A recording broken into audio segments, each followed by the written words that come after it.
BJP MLA Maheshwar Reddy direct గా సినిమాలు తీసుకుంటే బాగుండేదని ప్రభుత్వ విప్ బల్మూరి వెంకట్ ఎద్దేవా చేశారు. మా ప్రభుత్వం ఒరిజినల్ డూప్లికేట్ గురించి ఆయన మాట్లాడడం విడ్డూరంగా ఉందన్నారు. ఎన్నికలకి ముందు అధిష్టానానికి డబ్బులు ఇచ్చి బీజేపీలో జాయిన్ అయ్యావు, నీకు సిగ్గుంటే ఐఓపీ రాజీనామా చేసి రాజాసింగ్ కి పదవి ఇవ్వాలని సూచించారు. మీ జాతీయ అధ్యక్షుడు ఎప్పుడు వచ్చాడో ఎప్పుడు పోయాడో ఎవరికీ తెలియదన్నారు. సునీల్ బన్సల్ మీకు ఇచ్చిన రిపోర్టులో మీ ఎమ్మెల్యేలు మళ్లీ ఎవరూ గెలవరని రిపోర్ట్ ఇచ్చారని బల్మూరి వెంకట్ విమర్శించారు. మహేశ్వర్ రెడ్డి గారి మాటలు చూస్తే తనకు డైరెక్టర్గా సినిమాలు తీసుకుంటే బాగుంటుందని అనిపించింది.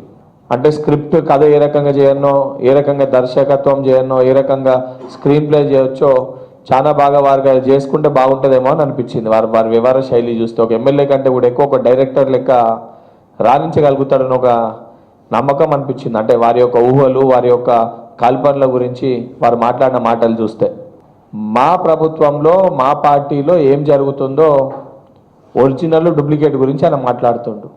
బీజేపీ పార్టీల ఎలక్షన్లో 2 నెలల ముందో, నెల ముందో, 2 నెలల ముందో, నాకు తెలిసి 20 రోజుల ముందు కావచ్చు, 20 రోజుల ముందో బీజేపీ పార్టీలో చేరినావు. బీజేపీ పార్టీలో చేరి బీజేపీ పార్టీలో 8 మంది ఎమ్మెల్యేలు గెలిస్తే అందులో కొత్తగా అందరికంటే లాస్ట్ పోయినవే నువ్వు.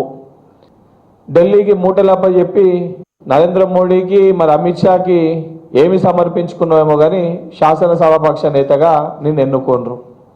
8 మంది ఎమ్మెల్యేలు ఉన్నారు మీ పార్టీలో. 8 మంది ఎమ్మెల్యేలో ఒక్క ఎమ్మెల్యేనని మాటిన పరిస్థితి ఉందా? ఏ ఒక్క ఎమ్మెల్యేనా నువ్వు ప్రెస్ మీట్ పెడితే నీతో పాటు పక్కన కూర్చొని ప్రెస్ మీట్లో పాల్గొనే పరిస్థితి ఉందా? నీ సొంత పార్టీ ఎమ్మెల్యేల గురించే ఎమ్మెల్యేలు నీతో పాటు ఉండే పరిస్థితి లేదు.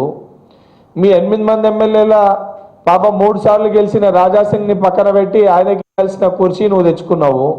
ముందు నీ సిగ్గుంటే నీ యొక్క కుర్చీకి రాజీనామా చేసి బాధ్యతతోటి అది దానికి అర్హులు ఎవరో వాళ్ళకి ఇవ్వాలి. ఒకరిపైన ఒకరు ఆరోపణలు చేసుకుంటూ ఉన్నారు. మనం ఈ జాతీయ అధ్యక్షుడు 3 రోజుల పర్యటన చేస్తే 3 రోజుల పర్యటన గురించి చర్చనే లేదు. అసలు ఆడు ఎప్పుడు వచ్చిండో ఎప్పుడు పోయిండో అర్థం కాని పరిస్థితి. కావాలని చెప్పి ఏదో సర్వేలు గ్రాఫ్ గురించి మీ దాంట్లో మీ సునీల్ బన్సల్ ఎవరు ఉన్నారు కదా, ఆయన రాసిచ్చిండు. 8 మంది ఎమ్మెల్యేలు రాబోయే ఎన్నికల్లో, వచ్చే ఎన్నికల్లో 3-4 ఎమ్మెల్యేలు అయితే కాంగ్రెస్తో టచ్లో ఉన్నారు. ఉన్న 3-4 ఇంకో 3 మూడో స్థానానికి పడిపోతారు. స్వయాన మహేశ్వర్ రెడ్డి కూడా